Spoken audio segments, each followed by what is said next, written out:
Bonjour à tous, dans cette vidéo, j'ai voulu comparer les séquences enregistrées par différents appareils utilisés par vous et moi pour nos films personnels. J'ai donc testé tout mon matériel, à savoir mes deux téléphones, iPhone 6s et Asus Zenfone 4, mon appareil photo hybride, Panasonic Lumix GX80, mes deux caméras miniatures, GoPro Hero 7 Black et DJI Osmo Pocket, et mon drone Parrot Anafi. Pour ce dernier, je le teste dans un premier temps en volant à vitesse film, puis en le tenant à la main. Après tout, DJI utilise bien une tête de drone pour sa caméra Osmo Pocket. Pour ce test, j'emprunte le même sentier pour chaque séquence. Je vous laisse avec le résultat et on en reparle après.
Bon, on va commencer le tri.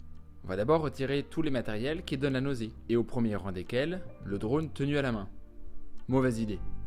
Est-ce que c'est parce que Parrot a limité la stabilisation mécanique de son Anafi sur 2 axes seulement et que le troisième est logiciel, qu'il bug comme cela sur les côtés? En tous les cas, poubelle. Ensuite, l'iPhone 6s. Alors lui, clairement, il n'est pas fait pour filmer en marchant. Comparativement, le Zenfone 4 est très souple.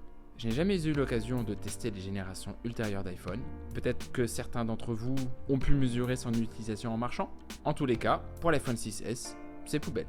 Il nous reste donc le téléphone Zenfone 4, l'appareil photo hybride Panasonic Lumix GX80, la GoPro Hero 7 Black et la DJI Osmo Pocket.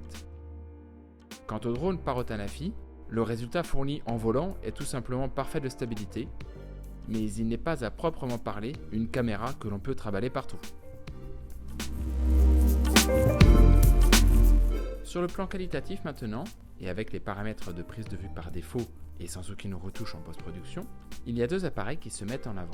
Il s'agit de l'appareil photo numérique Panasonic Lumix GX80 et de l'Osmo Pocket de DJI. En effet, on souffre d'un rendu trop chaud et trop flou avec le Zenfone 4 d'Asus, et on déplore un piquet encore moindre que celui de l'iPhone 6s, alors qu'ils disposent tous deux d'un capteur 12 mégapixels et que le Zenfone 4 est sorti 2 ans après l'iPhone. L'iPhone 6s est aujourd'hui limité par sa capacité maxi de Full HD, empêchant un zoom sans perte en post-production. Mais pour un appareil sorti en 2015, le rendu me semble équilibré. Quant à la GoPro, avec les paramètres par défaut et donc les contrastes un peu poussifs, tout dépend de l'objet du film, car on s'attend plutôt à une scène de sport qu'à un déjeuner ou une promenade en famille. Par définition, les noirs sont donc un peu trop noirs.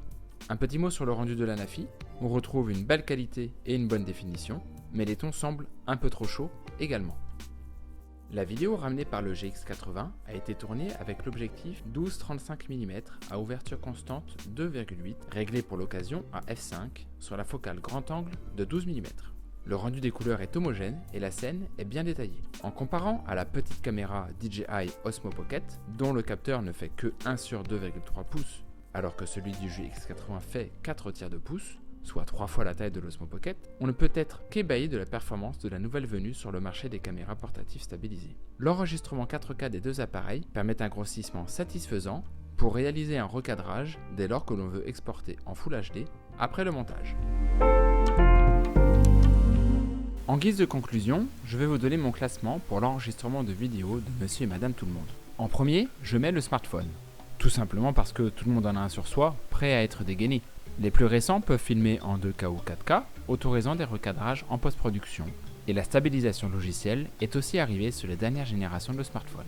En second, je mets l'appareil photo numérique hybride ou réflexe pour la qualité et la finesse de sa vidéo, apporté par un capteur plus grand et le zoom optique, ainsi que la possibilité de varier les optiques si son budget le permet.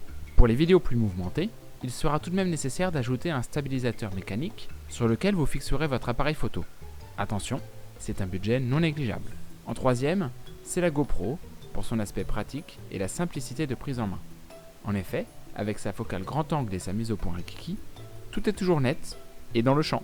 Et puis, quoi qu'on en dise, la stabilisation optique apportée dans la version 7 Black est d'une efficacité redoutable.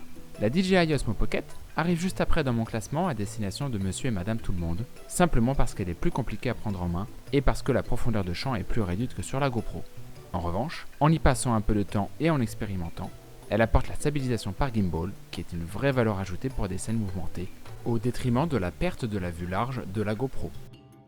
Voilà, cette vidéo est terminée et j'espère qu'elle vous a plu. Si c'est le cas, n'hésitez pas à mettre un pouce vers le ciel et à vous abonner à ma chaîne pour me motiver à continuer la création de contenu. Je vous laisse avec quelques plans filmés à la GoPro et à l'Osmo Pocket, ces deux caméras étant mes dernières acquisitions. A bientôt!